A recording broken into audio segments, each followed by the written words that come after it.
Hey everyone, I hope that you all had an incredible Christmas and a great New Year's. I hope it was your best one so far. I hope that you've all had a great week so far. This was the very first week back in the new Congress, and I was honored to be sworn in for the second time, to have this opportunity to continue working to make our community safer, to make our community healthier, to make our community stronger, to continue to build on the great progress that we made in the last year, the last 2 years, with the authorization of the EAA reservoir, the mandatory Lake Okeechobee regulation schedule review, the LORS review for our waterways, the pressing the water managers to lower the levels of Lake Okeechobee to prevent those toxic discharges that we always know are on the horizon each and every summer. But first, before we get into some of those other things, the House continued working to get the federal government back open and to secure the border this week. Unfortunately, the proposal that was introduced by the new Democratic majority would provide only a temporary funding for just 1 month for Homeland Security and include no increased funding for border security, while at the same time increasing the amount of money that we send overseas for pro-abortion programs. I don't think it was a good legislative package whatsoever. We need to be prioritizing the safety and protection of Americans. This is something that is a right for American citizens to be protected by their government. And I always say this, it's not the right of individuals outside of our country to enter our country without invitation. It's just simply not a right that others have. I say it to people often, we might have security systems on our home, but that doesn't mean that we take the front door off of our house. This is something that having good security is common sense for our nation. It's important for our nation. It's important for our security as citizens. Not denigrating the value of life and sending taxpayer dollars overseas. That's not the biggest priority. Securing our borders, securing our nation, making sure that our citizens are safe.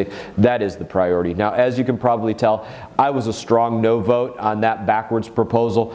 I believe that we have to come together, come across party lines and across the House and Senate to strengthen border security and give our Border Patrol agents the resources that they need to keep our country safe.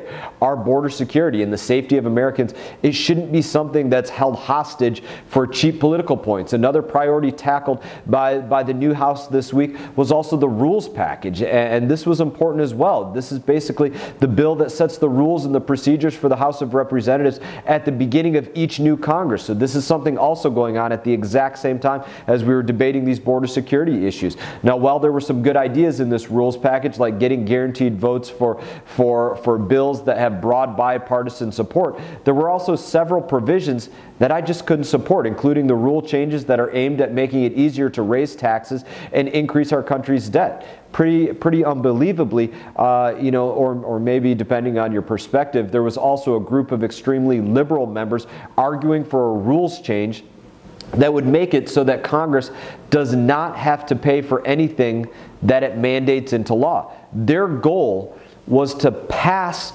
broad sweeping changes to our healthcare program, like single-payer healthcare, without finding money to offset the costs, driving us deeper into debt. Now, thankfully, that idea was ultimately defeated. Overall, this wasn't a package that I could support, with several ideas that will prove costly to taxpayers and bad for our economy, terrible for our economy, really.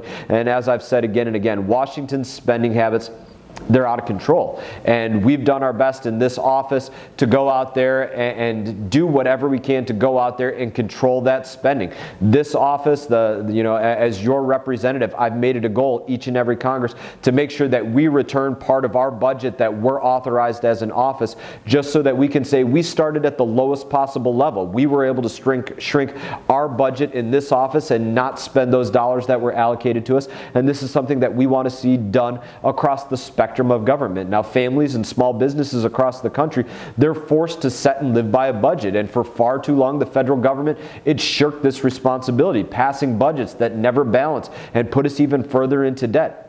Something, again, that I've been ardently opposed to, and we have to change the status quo in Washington, get our nation's finances on track, help struggling families around the country, and this will be one of my priorities this Congress, as it has been for the last 2 years, as I've had this opportunity to represent you here in Congress. Now, before I go, I just want to share some exciting news with you all. My wife is preparing to give birth to our new son. As some of you have probably heard, we're going to name him Major. So we have my 8-year-old son Magnum, my 6-year-old son Maverick, my 3-year-old little girl Madeline, and hopefully very soon on the horizon we'll have baby Major, and we're very excited about that. And in that, as always, it is an honor to serve you here in Congress. It's an honor to represent you.